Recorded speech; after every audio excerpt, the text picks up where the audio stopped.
Hello friends, this is Manoj. पिछले lecture में हमने कॉन्ग्रुएंस के बारे में पढ़ा था। कॉन्ग्रुएंस क्या होती है, कॉन्ग्रुएंस के एग्जाम्पल देखे थे हमने। रिमाइंडर यूजिंग कॉन्ग्रुएंस हम कैसे फाइंड आउट कर सकते हैं वो देखा था हमने। इस लेक्चर में हम लीनियर कॉन्ग्रुएंस के बारे में पढ़ेंगे। लीनियर कॉन्ग्रुएंस क्या होती है, लीनियर कॉन्ग्रुएंस का सॉल्यूशन क्या होता है, लीनियर कॉन्ग्रुएंस का सॉल्यूशन कब एग्जिस्ट करता है, कब एग्जिस्ट नहीं करता है, कितने सॉल्यूशंस होंगे लीनियर कॉन्ग्रुएंस के, उन सॉल्यूशंस को हम कैसे फाइंड आउट करेंगे। इस लेक्चर में हम दो मेथड्स डिस्कस करेंगे लीनियर कॉन्ग्रुएंस के सॉल्यूशन को फाइंड आउट करने के। अगर आपको इस लेक्चर के रिगार्डिंग कोई भी डाउट आता है तो आप कमेंट सेक्शन में पूछ सकते हो। So let's start the lecture. Linear congruence क्या होता है? इस टाइप के एक्सप्रेशन को हम लीनियर कॉन्ग्रुएंस बोलते हैं। ax is congruent to b modulo m where a is not congruent to 0 modulo m। इसका मीनिंग क्या होता है? ax minus b is divisible by m और a minus 0 means a is not divisible by m। हमने congruence के बारे में पहले भी बताया। यहाँ पे a, b और m क्या है? नॉन वैल्यूज है, हमें पता है, और x अननोन वैल्यू है। x की वैल्यू हमें फाइंड आउट करनी होगी अगर कॉन्ग्रुएंस को सोल्व करना है तो हमें। लीनियर कॉन्ग्रुएंस के सॉल्यूशन से हमारा क्या मीनिंग है? जो इस कॉन्ग्रुएंस को सेटिस्फाई करे, मीन्स x की वैल्यू हमें फाइंड आउट करें जिसमें a, b और m क्या हो? नोन हो। For example x is equal to 2 is a solution of linear congruence 4x is congruent to 3 mod 5। Means x equal to 2 put करें हम इस कॉन्ग्रुएंस में तो क्या होगा? 4 इंटू 2 8 होगा। 8 is congruent to 3 mod 5 because 8 minus 3 is 5 which is divisible by 5। इन दोनों का डिफरेंस डिविजिबल है 5 से। दूसरे वे में बोलना चाहें तो 4 इंटू 2 क्या है? 8 को हम अगर 5 से डिवाइड करें तो क्या रिमाइंडर आएगा? 3। It means x equal to 2 is solution of this congruence. But x equal to 3 is not a solution of this congruence. 4x is congruent to 3 mod 5. Because अगर हम x equal to 3 इसमें put करते हैं तो 4 into 3 कितना होगा? 12। 12 को अगर हम 5 से डिवाइड करते हैं तो क्या रिमाइंडर आता है? 2। तो इस ये 3 के कॉन्ग्रुएंट नहीं होगा। और दूसरे वे में बोलना चाहें तो 4 into 3 12। 12 minus 3 is 9 and 9 is not divisible by 5. So x equal to 3 is not a solution of this congruence. अब बात आती है कि solution कब exist करेगा। So this equation, this congruence has a solution if and only if GCD of a, m divides b. Means इस congruence का solution कब एग्जिस्ट करेगा? जब a और m का GCD means highest common factor और ग्रेटेस्ट कॉमन डिवाइजर a और m का b को डिवाइड करे तो इस कॉन्ग्रुएंस का सॉल्यूशन एग्जिस्ट करेगा, अदरवाइज सॉल्यूशन एग्जिस्ट नहीं करेगा। मीन्स अगर GCD of a, m divide नहीं करता है b को तो सॉल्यूशन एग्जिस्ट नहीं करेगा। अब बात आती है अगर सॉल्यूशन एग्जिस्ट करता है तो कितने सॉल्यूशंस एग्जिस्ट करेंगे इसके। If GCD of a, m is d and d divides b, इसका मतलब अगर GCD d है और d डिवाइड करता है b को तो इसका मतलब इस कॉन्ग्रुएंस का सॉल्यूशन एग्जिस्ट करेगा। Then one has exactly d solutions which are incongruent modulo m। अगर ऐसी कंडीशन ट्रू है जब ग्रेटेस्ट कॉमन डिवाइजर a और m का b को डिवाइड करता है तो सॉल्यूशन एग्जिस्ट करेगा और इस इक्वेशन के एग्जैक्टली d सॉल्यूशंस होंगे जो कि इनकॉन्ग्रुएंट होंगे, एक दूसरे के इनकॉन्ग्रुएंट मोडुलो m होंगे। अब बात आती है कि हम सोल्व कैसे करें इस टाइप की कॉन्ग्रुएंस को। तो हमने जीसीडी सबसे पहले वही चेक करेंगे सॉल्यूशन एग्जिस्ट करता है नहीं करता है, कितने सॉल्यूशंस एग्जिस्ट करेंगे वो हम देखेंगे, क्योंकि ग्रेटेस्ट कॉमन डिवाइजर जो है उसके इक्वल इसके सॉल्यूशंस एग्जिस्ट करेंगे। तो अब कैसे निकलेगा सॉल्यूशन इसका? तो इसके लिए मेथड क्या है? हम डिवाइड करेंगे जो हमारे पास कॉन्ग्रुएंस गिवन को है उसको d से, और नया जो कॉन्ग्रुएंस डिवाइड करने के बाद नया जो कॉन्ग्रुएंस आएगा वो क्या आएगा? a1x is congruent to b1 modulo m1, जिसमें a1 क्या होगा?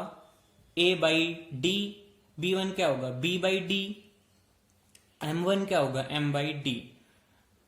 जो न्यू कॉन्ग्रुएंस आएगा उसमें जीसीडी ऑफ a1 और m1 का क्या हो जाएगा? 1। उसके बाद हम क्या करेंगे, multiply both sides by A1 inverse. A1 inverse से मल्टीप्लाई दोनों साइड कर देंगे इस इक्वेशन में, इस कॉन्ग्रुएंस में। तो लेफ्ट हैंड साइड क्या हो जाएगा, A1 into A1 inverse x, right hand side is congruent to B1 into A1 inverse modulo M1। तो लेफ्ट हैंड साइड तो क्या हो गया, ये 1 हो गया, 1 मोडलो M, और ये x बच गया ओनली, 1 इंटू एक्स क्या होगा, x is congruent to B1 into A1 inverse modulo M1। इसका मत मीनिंग, अगर हमारे पास इस टाइप की कॉन्ग्रुएंस गिवन हो तो हम इस टाइप से उसका सॉल्यूशन फाइंड आउट कर सकते हैं। x is congruent to B1 into A1 inverse modulo M1, means इसकी जो वैल्यू आएगी उस पर हम मोडलो M1 अप्लाई करके जो रिमाइंडर आएगा वो हमारी x की वैल्यू हो जाएगी, उसको हम x नोट नाम दे देंगे। लेकिन हमें पता है कि इसके d सॉल्यूशंस एग्जिस्ट करेंगे, तो d सॉल्यूशंस क्या होंगे, उनको कोरेस्पॉन्डिंग हम जनरल सॉल्यूशन लिख देंगे। General solution of one is xk equals x naught plus के M1। x नोट क्या है, जो हमारे पास सॉल्यूशन आया है इस कॉन्ग्रुएंस का, x नोट प्लस के M1। M1 की वैल्यू क्या है, m बाई डी, तो ये किसके इक्वल हो गया, x naught plus k into m by d. K की वैल्यू क्या होगी, 0 1 2 up to d minus 1, means k की 0 वैल्यू पुट करेंगे तो यहाँ पे x नोट सोल्यूशन हो जाएगा, 1 पुट करेंगे तो x naught plus M1 solution हो जाएगा, 2 पुट करेंगे तो x नोट प्लस 2M1, ऐसे ही यहाँ पे d माइनस 1 पुट करेंगे तो x naught plus d minus 1 M1। तो ये हमारे पास general solution, total d solution हो जाएंगे। लीनियर कॉन्ग्रुएंस के एग्जांपल देखते हैं अब। 4x is congruent to 5 mode 6। अगर इसको हम हमारी previous congruence, linear congruence ax is congruent to b modulo m से कंपेयर करते हैं, तो a की वैल्यू क्या है यहाँ पे 4, b की वैल्यू 5 और m की वैल्यू 6, तो a b m की ये वैल्यूज हो जाएंगी। और d की वैल्यू क्या होगी, जीसीडी ऑफ a और m का जीसीडी होता है, तो जीसीडी ऑफ 4 एंड 6 क्या होगा, 2, ये d की वैल्यू हो जाएगी, तो d की वैल्यू 2 होगी। हम फिर चेक करते हैं कि सॉल्यूशन एग्जिस्ट करेगा या नहीं। पहला एम हमारा जीसीडी फाइंड आउट करना होता है, फिर इसका सॉल्यूशन एग्जिस्ट करेगा या नहीं। तो उसके लिए हम क्या करते हैं, जीसीडी जो आया है d की वैल्यू वो b को डिवाइड करता है या नहीं। तो यहाँ पे d की वैल्यू 2 है और b की वैल्यू 5, तो 2 5 को डिवाइड नहीं करता है, इसका मतलब इस कॉन्ग्रुएंस का कोई भी सॉल्यूशन एग्जिस्ट नहीं करेगा। नेक्स्ट एग्जांपल क्या है, solve the congruence 15x is congruent to 12 modulo 21। इस कॉन्ग्रुएंस को सोल्व करना है हमें। सबसे पहले हमें वही करना है कि इसको कंपेयर करेंगे ax is congruent to b modulo m से, तो a की वैल्यू 15, b की वैल्यू 12, m की वैल्यू 21, d की वैल्यू जीसीडी ऑफ 15, 21 क्या होगा, इन दोनों का GCD 3, means highest common factor इन दोनों का, ग्रेटेस्ट कॉमन डिवाइजर भी बोलते हैं हम इसको। तो हाईएस्ट कॉमन फैक्टर इन दोनों का क्या है, 3 ही है। लेकिन हमें पता है कि 3 12 को डिवाइड करता है, मीन्स d डिवाइड कर रहा है b को, तो इसका मतलब इस इक्वेशन, इस कॉन्ग्रुएंस का सॉल्यूशन एग्जिस्ट करेगा। लेकिन सॉल्यूशन एग्जिस्ट करेगा, फिर हमें चेक करना होता है कितने सॉल्यूशन एग्जिस्ट करेंगे, तो वो एग्जैक्टली किसके इक्वल होता है, d की वैल्यू जो आती है उतने नंबर ऑफ सॉल्यूशंस हमारे पास एग्जिस्ट करते हैं। This implies star has 3 solutions which are incongruent modulo 21। अब वो सॉल्यूशंस कैसे फाइंड आउट करेंगे हम, फिर नेक्स्ट स्टेप क्या होता है हमारा, हमारी पास जो कॉन्ग्रुएंस गिवन है उसको हम डिवाइड करते हैं d से, तो divide star by d equals 3, we get 5x is congruent to 4 mod 7, मीन्स इस कॉन्ग्रुएंस को दोनों साइड हम 3 से डिवाइड करने पे क्या आएगा, 3 5 जा 15 5x, 3 4 जा 12 4, सो 3 7 जा 21, so 5x is congruent to 4 mod 7। तो यहां से हमारे पास जो न्यू कॉन्ग्रुएंस आई है उसको हम कंपेयर करते हैं, a1x is congruent to b1 मोडलो m1, तो a1 की वैल्यू क्या होगी 5, b1 की वैल्यू 4, m1 की वैल्यू 7। तो हमारे पास ये न्यू कॉन्ग्रुएंस आ गई है जिसमें जीसीडी ऑफ a1 और m1 क्या होता है 1, 5 और 7 का जीसीडी 1, तो मीन्स इस कॉन्ग्रुएंस का यूनिक सॉल्यूशन एग्जिस्ट करेगा। इस कॉन्ग्रुएंस का एक सॉल्यूशन निकाल लेंगे, फिर हम इसके 3 सॉल्यूशन निकालते हैं। एक सॉल्यूशन तो हमारा यही हो जाएगा और फिर 2 सॉल्यूशंस हम इसके फाइंड आउट कर लेंगे। तो इसका सॉल्यूशन हम कैसे फाइंड आउट करेंगे? Multiply this equation 5x is congruent to 4 mod 7 by 5 inverse on both sides.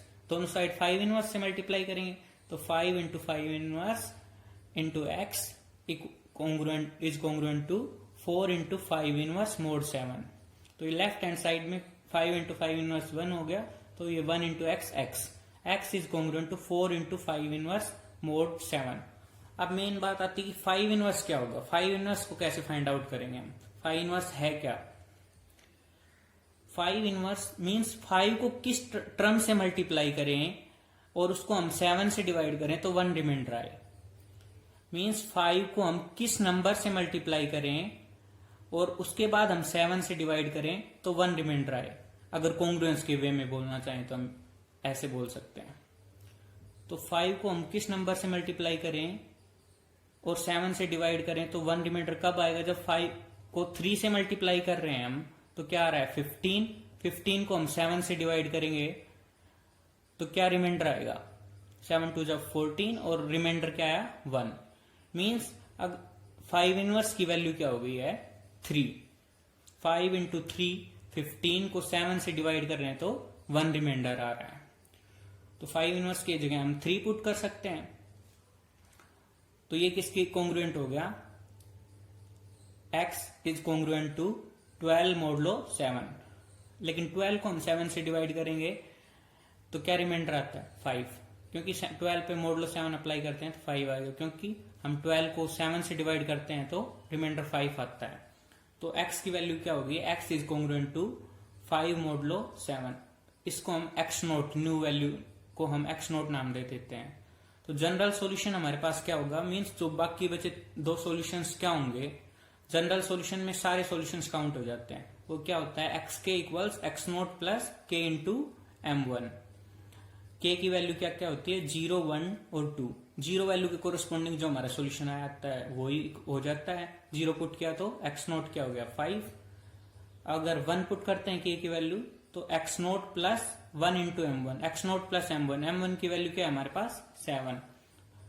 So x1 क्या हो गया हमारे पास? 5 प्लस 7 इक्वल्स 12। ऐसे k की वैल्यू 2 पुट करते हैं तो x2 की वैल्यू क्या होगी? x naught plus 2m1। So 5 plus 14 which equals to 17। Next example क्या है? 3x is congruent to 5 mod 7। अगर इसको कंपेयर करते हैं x is congruent to b mod m से, तो a की वैल्यू क्या है? 3, b की वैल्यू 5 और m की वैल्यू 7। d की वैल्यू क्या होगी? जीसीडी ऑफ 3 एंड 7, जो कि क्या होता है? 1, क्योंकि 3 और 7 में हाईएस्ट कॉमन फैक्टर क्या है? 1 ही है।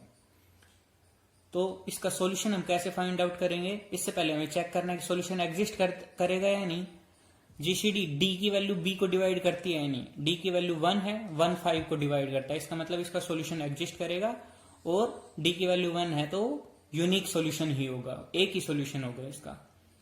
तो यहां पे हम क्या, हमारा सॉल्यूशन क्या हो जाएगा? दोनों साइड 3 इनवर्स से मल्टीप्लाई कर देंगे तो लेफ्ट हैंड साइड पे 3 इंटू 3 इनवर्स क्या हो गया? 1, 1 into x x. Right hand side पे 5 इंटू 3 इनवर्स, तो x is congruent to 5 into 3 inverse mod 7। तो ये किसके कॉन्ग्रुएंट हो गया? x is congruent to 5 into 3 inverse mod 7। 3 inverse अब हमें फाइंड आउट करना है। 3 इनवर्स मीन्स हम 3 को किस नंबर से मल्टीप्लाई करें और उसके बाद 7 से डिवाइड करें तो रिमाइंडर 1 आए। मीन्स y की वैल्यू क्या पुट करें? 3 into y is congruent to 1 mod 7 आए। और दूसरे वे में बोलना चाहे तो 3y minus 1 is divisible by 7। मीन्स इस y की वैल्यू हमें फाइंड आउट करना है। तो 3 को किस से मल्टीप्लाई करें? 3 को अगर हम 5 से मल्टीप्लाई करते हैं तो 15 आता है। 15 को हम 7 से डिवाइड करेंगे तो 7 2 जा 14, 1 रिमाइंडर आएगा। तो यही हमें पुट करना है। तो 3 इनवर्स की वैल्यू क्या होगी? जो हमारे y की वैल्यू आई है, y की वैल्यू क्या आई है? 5। तो 3 इनवर्स की जगह हम क्या पुट कर दिया? 5। So x is congruent to 5 into 5 mod 7, which equals to 25 mod 7. और ये किसके कॉन्ग्रुएंट हो जाएगा? 4 mod 7, क्योंकि 25 को हम 7 से डिवाइड करेंगे तो क्या रिमाइंडर आएगा? 4. 7 3 21 होता है, रिमाइंडर क्या बचेगा? 4. So x is congruent to 4 mod 7. ये हमारा सॉल्यूशन आ गया. नेक्स्ट क्वेश्चन क्या है? 4x plus 3 is congruent to 4 mod 5. This implies अगर हम दोनों साइड -3 कर देते हैं तो लेफ्ट हैंड साइड क्या होगा? 4x plus 3 minus 3 क्या हो जाएगा? 4x is congruent to 4 minus 3 क्या बचेगा? 1 mod 5. तो न्यू कॉन्ग्रुएंस हमारे पास इस टाइप की आ गई है. दोनों साइड हम -3 सब्ट्रैक्ट करने के बाद 4x is congruent to 1 mod 5. अगर इसको कंपेयर करते हैं x is congruent to b mod m से, तो a की वैल्यू 4, b की वैल्यू 1, m की वैल्यू 5, d की वैल्यू जीसीडी ऑफ 4,5, जो कि क्या है? 1, क्योंकि हाईएस्ट कॉमन फैक्टर 4 5 का क्या है? 1. मीन और 1 किसको डिवाइड करता है? 1 को. d b को डिवाइड कर रहा है, इसका मतलब सॉल्यूशन एग्जिस्ट करेगा और यूनिक सॉल्यूशन होगा, क्योंकि d की वैल्यू क्या है? 1. तो दोनों साइड हम 4 इनवर्स से मल्टीप्लाई कर देंगे. लेफ्ट हैंड साइड में क्या बचेगा? सिंपल x, और राइट हैंड साइड में 1 इंटू 4 इनवर्स mod 5. अब 4 इनवर्स की वैल्यू फाइंड आउट करनी है हमें. मीन्स 4 को किससे मल्टीप्लाई करें, उसके बाद 5 से डिवाइड करें तो रिमाइंडर 1 आना चाहिए. तो 4 को हम अगर 4 से मल्टीप्लाई करते हैं तो 16 आएगा. 16 को हम 5 से डिवाइड करेंगे तो क्या रिमाइंडर आएगा? 1. तो 4 इनवर्स की वैल्यू क्या हो जाएगी? 1. 4 इनवर्स की वैल्यू 4. तो 1 इंटू 4 इनवर्स की वैल्यू 4 पुट कर दी तो 4 हो जाएगा. तो x किसके कॉन्ग्रुएंट आ गया? x is congruent to 4 mod 5. तो ये इसका सॉल्यूशन हो जाएगा. हमारे पास सेकंड मेथड क्या है इसी टाइप की कॉन्ग्रुएंसीज को सोल्व करने का, वो अब हम डिस्कस कर रहे हैं एग्जाम्पल के थ्रू ही. 7x is congruent to 5 mod 256. अगर इसको हम ax is congruent to b mod m से कंपेयर करेंगे तो a की वैल्यू 7, b की वैल्यू 5, m की वैल्यू 256 और d की वैल्यू क्या हो जाएगी? GCD of 7 and 256 which equals to 1, क्योंकि दोनों का हाईएस्ट कॉमन फैक्टर क्या है? 1. 7 खुद एक प्राइम नंबर और 7 इस नंबर को डिवाइड भी नहीं करता है, तो दोनों का हाईएस्ट कॉमन फैक्टर 1 ही है. तो d की वैल्यू क्या होगी? 1, और 1 5 को डिवाइड करता है, मीन्स d b को डिवाइड कर रहा है, तो इसका सॉल्यूशन एग्जिस्ट करेगा और वो यूनिक सॉल्यूशन होगा, क्योंकि d की वैल्यू 1 है. तो इसको हम कैसे सोल्व करेंगे? एक तो हमारे पास प्रीवियस मेथड जो अब हम डिस्कस करते आ रहे हैं. सेकंड मेथड क्या है कि हम 256 के मल्टीपल्स लेंगे, क्योंकि हमें पता है कि 256 का कोई भी मल्टीपल लेंगे तो वो 0 के कॉन्ग्रुएंट आएगा, क्योंकि 256 के मल्टीपल्स 256 से डिविजिबल तो होंगे ही, तो वो हमेशा रिमाइंडर क्या आएगा? उनका 0 आएगा. तो हम स्टार्टिंग में 256 के मल्टीपल्स कौन कौन से हैं? 256 हुआ, 512 हुआ, 768, 1024, ऐसे 256 के सब मल्टीपल्स हैं. तो 256 को 1 से मल्टीप्लाई करते हैं तो ये आता है. तो हमें चेक क्या करना है? सबसे पहले सेकंड इक्वेशन बनाने के लिए एक इक्वेशन हमारे पास ये होगी. सेकंड के लिए ये चेक करना है कि ये जो नंबर है हमारे पास मल्टीपल्स जो है 256 के, उनमें हम जब 5 ऐड करें तो क्या 7 से डिविजिबल है या नहीं? मीन्स इस नंबर से डिविजिबल है या नहीं? तो 256 में 5 ऐड करेंगे तो क्या होगा? 261, जो कि 7 से डिविजिबल नहीं है. तो ऐसे ही फिर 256 इंटू 2 क्या होता है? 512. अब सेकंड मल्टीपल 512 है, तो 512 में अगर 5 ऐड करेंगे तो क्या आता है? 517, वो भी 7 से डिविजिबल नहीं है. ऐसे थर्ड नंबर 768 लेंगे, क्योंकि 256 इंटू 3 क्या होता है? 768. 768 में 5 ऐड करेंगे तो क्या आएगा? 773, लेकिन वो भी 7 से डिविजिबल नहीं है. फिर फोर्थ मल्टीपल क्या लेंगे? 1024. 1024 है, 1024 में 5 ऐड करेंगे तो क्या आता है? 1029, जो कि 7 से डिविजिबल है, क्योंकि 7 इंटू 147 क्या होता है? 1029। तो सेकंड इक्वेशन हम इसको ले लेंगे क्योंकि ये कॉन्ग्रुएंट 0 का ही होगा, क्योंकि हमें पता है कि 1024 मल्टीपल ही है 256 का, तो इस नंबर को हम 256 से डिवाइड करते हैं तो 0 ही रिमाइंडर आता है। तो हम इस टाइप की कॉन्ग्रुएंस लिख सकते हैं। अब जो कॉन्ग्रुएंस हमें सेकंड मिल गई है तो फर्स्ट और सेकंड को हम ऐड करेंगे।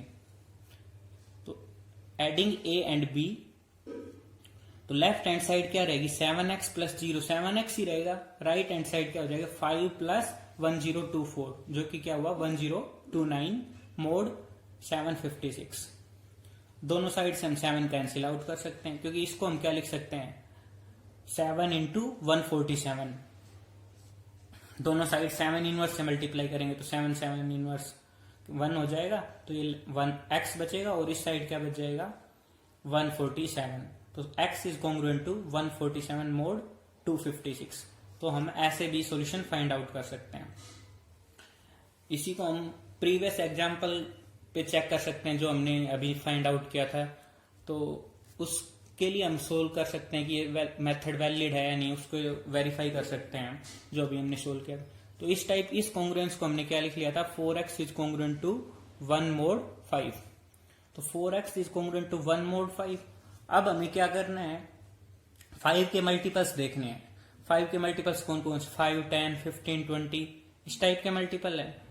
तो हमें इसके फर्स्ट मल्टीपल क्या है 5, तो 5 में 1 ऐड करेंगे क्या होगा 6, वो 4 से डिविजिबल नहीं है, तो ये सेकंड इक्वेशन में नहीं लेंगे। सेकंड मल्टीपल 10 है, 5 इंटू 2 10, तो 10 में अगर 1 ऐड करते हैं तो क्या होता है 11, वो भी 4 से डिविजिबल नहीं है। फिर थर्ड मल्टीपल क्या है 15, 15 में 1 ऐड करेंगे तो क्या आता है 16, 16 4 से डिविजिबल है, तो इसको हम सेकंड कॉन्ग्रुएंस अज्यूम कर लेंगे। क्योंकि 15 5 से डिविजिबल है तो ये 0 के कॉन्ग्रुएंट होगा। 0 इज कॉन्ग्रुएंट टू 15 मोड 5। अब हम इन दोनों इक्वेशंस को ऐड कर देंगे। Adding a and b gives left hand side क्या होगा 4x plus 0 4x, right hand side क्या हो जाएगा 1 प्लस 15 16 हो जाएगा मोड 5। दोनों साइड 4 इनवर्स से हम मल्टीप्लाई कर सकते हैं या कैंसिल कर सकते हैं 4 को, दूसरे वे में बोलना चाहे तो 4 इनवर्स इंटू 4 क्या हो जाएगा 1, तो 1 इंटू एक्स, एक्स इस साइड इसको क्या लिख सकते हैं 4 इंटू 4 लिख सकते हैं। इस साइड 4 इनवर्स से मल्टीप्लाई करेंगे तो क्या होगा एक 4 कैंसिल आउट हो जाएगा, तो ये किसके कॉन्ग्रुएंट हो जाएगा x is congruent to 4 mod 5, जो कि हमने यहाँ पे भी चेक किया था प्रीवियस मेथड से, यही वैल्यू आ रही थी हमारे पास। आपके लिए एक एक्सरसाइज क्वेश्चन क्या है solve the congruence 15x is congruent to 25 mod 35। सबसे पहले हमें क्या करना है a b और m की वैल्यू देखनी है, फिर हमें चेक करना है इसकी जीसीडी की वैल्यू क्या है, GCD of 15 and 35 find out करना है। फिर हमें क्या चेक करना है कि जीसीडी इसको डिवाइड करता है नहीं करता, b की वैल्यू को 25 को डिवाइड कर रहा है नहीं। अगर 25 को डिवाइड कर रहा है d की वैल्यू तो इसका सॉल्यूशन एग्जिस्ट करेगा, और d की जो वैल्यू होगी उतने सॉल्यूशन इसके एग्जिस्ट करेंगे। फिर हमें वो सॉल्यूशंस फाइंड आउट करने हैं।